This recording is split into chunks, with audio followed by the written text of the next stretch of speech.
Welcome to Unit 6, the Progressive Era for United States History. We're going to be looking at a group of Americans known as muckrakers who are going to be writing about a lot of the problems that we were talking about with the Gilded Age and exposing a lot of these issues to the American public and to the American president. We're going to look at progressive idealists, and then we're going to look at our first modern president, a progressive president named Theodore Roosevelt. The big concepts. Progressives were Americans hoping to fix the many problems of the Gilded Age. So we've talked a lot about the Gilded Age these past weeks, and there were a lot of issues, and by the turn of the century, so we're going to start getting into the 1900s, a lot of intellectuals are going to start trying to expose these issues and push for reform. And so progressives are activists, writers, and politicians. Muckrakers were progressive writers and journalists who wrote about these issues in various publications. And their writings helped create positive change and reform in the United States. In 1901, we're going to have our first progressive president, Theodore Roosevelt.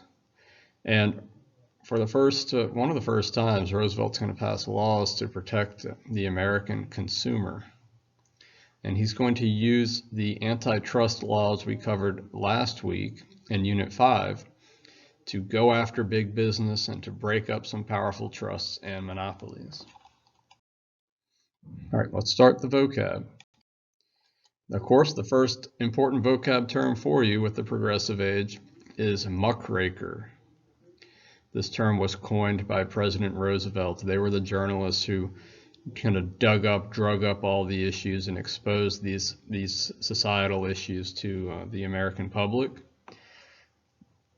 And a lot of their writings were published in magazines and led to a new American conscience about Gilded Age corruption, societal corruption. Our first muckraker we need to know for class is Upton Sinclair, very famous author who writes a book called The Jungle. So he travels to Chicago and he wants to write about the experiences of immigrants and working class Americans inside meat packing factories. So Chicago is kind of the hub out in the Midwest for cattle and pigs and other livestock to be shipped in via train to be slaughtered and packaged and canned into meats and foods for the American public. And what happens is he writes this book, and he wanted the American public to care, to bring the attention of the plight of the workers. But what happens is Americans read The Jungle and they realize the disgusting, unsanitary nature of the food processing and food packing in the United States. And this is going to lead to Congress and the president passing laws to protect the standard of food in the United States. Okay, the next writer is Ida Tarbell. She was a muckraker. She pioneered investigative journalism in the United States. And she writes The History of Standard Oil Company. And so this is about John D. Rockefeller's oil monopoly. And it's very critical of his business tactics. And her novel, her book, her expose is going to lead to kind of push our President Theodore Roosevelt to use the Sherman Antitrust Act against Standard Oil in 1906, which will eventually lead to Standard Oil being broken up into various smaller oil companies. And our third writer / muckraker is Lincoln Steffens, and he's going to look at kind of another realm of issues in the Gilded Age.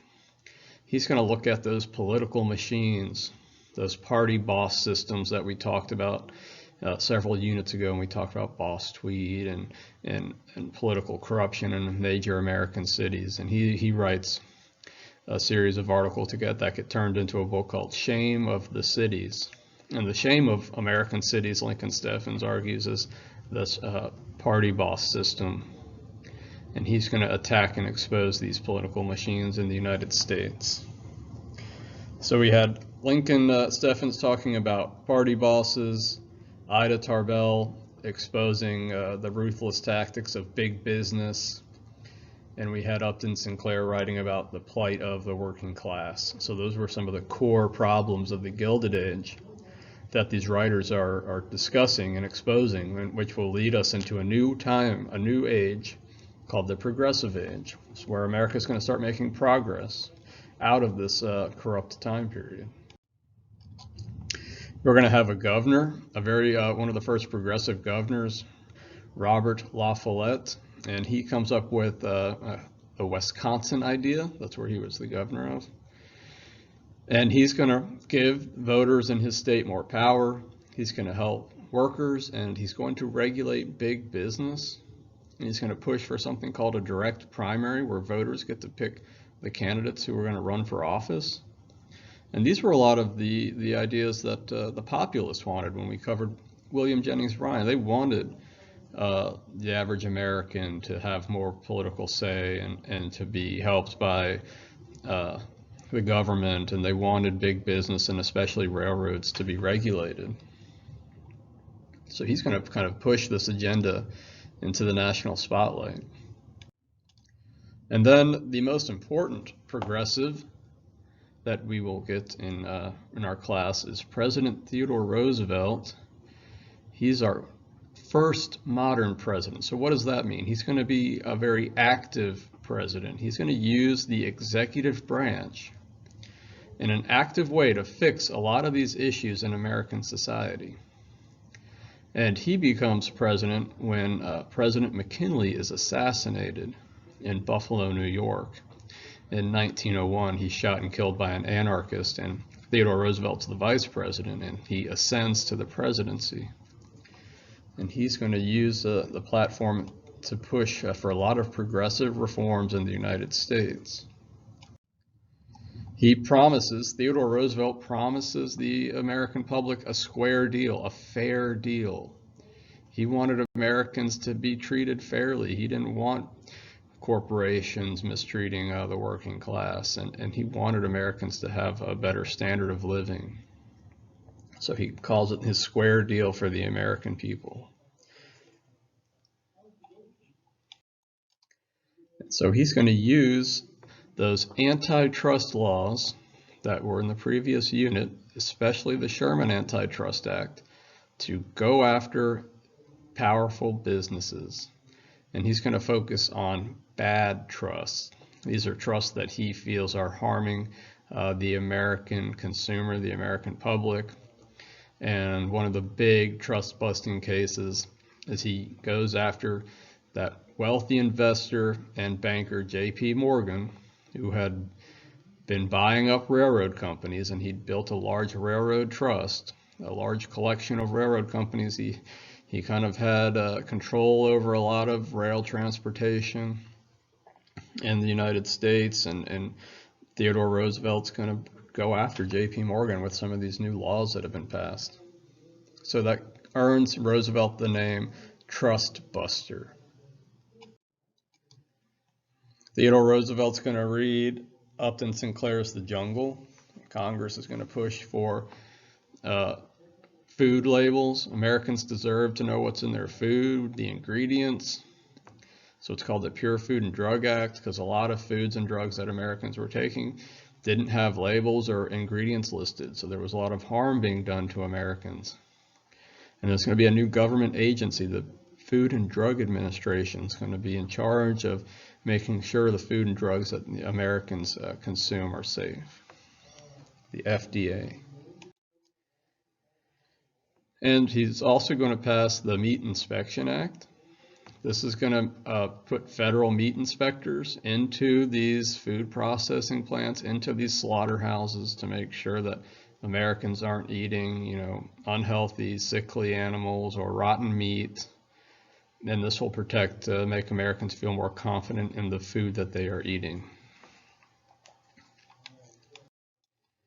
Theodore Roosevelt is our first president who really believed in conserving the environment. He was an outdoorsman. He'd spent a great deal of time on a ranch out in the Dakotas, and he had a great passion for the outdoor lifestyle. And he wanted Americans to be able to enjoy this outdoor lifestyle. And he wanted to protect the natural environment from big business. He didn't want big business to destroy the earth, take all of its natural resources, and leave the American public with very little outdoor space to enjoy. He's going to protect 230 million acres of public land, a lot of national forests, because of Theodore Roosevelt. And that's him with John Muir at Yosemite in California. All right, let's look at our timeline this week. In 1900, so you can see here, we're out of the 1800s. We're into the 1900s, where we have Robert Follett with his Wisconsin idea. In 1900, Theodore Roosevelt becomes president. In 1901, he breaks up Northern Securities, J.P. Morgan's rail companies in 1902. 1904, Ida Tarbell publishes History of Standard Oil, and Lincoln Stephan publishes The Shame of the Cities. The next year, Sinclair publishes The Jungle.